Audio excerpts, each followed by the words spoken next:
কোরিয়াকে অভিনব উপায়ে হয়রানি করার অভিযোগ উঠেছে উত্তর কোরিয়ার বিরুদ্ধে। তবে এবার কোনো ক্ষেপণাস্ত্র নয়, ভিন্ন এক পথ অবলম্বন করল উত্তর কোরিয়া। দক্ষিণ কোরিয়ার দাবি আবর্জনা ও মলমূত্র ভর্তি 260টি গ্যাস বেলুন তাদের ভূখণ্ডে পাঠিয়েছে উত্তর কোরিয়া।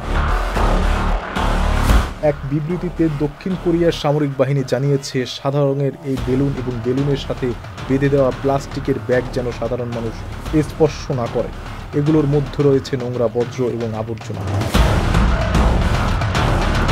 এসব বেলুনকে বিপজ্জনক উল্লেখ করে বিবৃতিতে আরও বলা হয়েছে, দক্ষিণ কোরিয়ার 9টি প্রদেশের মধ্যে 8টি প্রদেশে এসব বেলুন পাওয়া গেছে। কর্তৃপক্ষ এগুলো পরীক্ষা এবং তদন্ত করে দেখছে। এ ঘটনার কয়েকদিন আগেই উত্তর কোরিয়া জানিয়েছিল, দক্ষিণ কোরিয়ার আন্দোলন কর্মীরা উত্তর কোরিয়ায় ঘন ঘন লিফলেট এবং অন্যান্য আবর্জনা ছড়িয়ে দিচ্ছে। এই কর্মকাণ্ডের বিরুদ্ধে তারা প্রতিশোধমূলক ব্যবস্থা নেবে। তবে কি সেই ব্যবস্থাই তারা নিল? মিঠুন রাজ, চ্যানেল 11।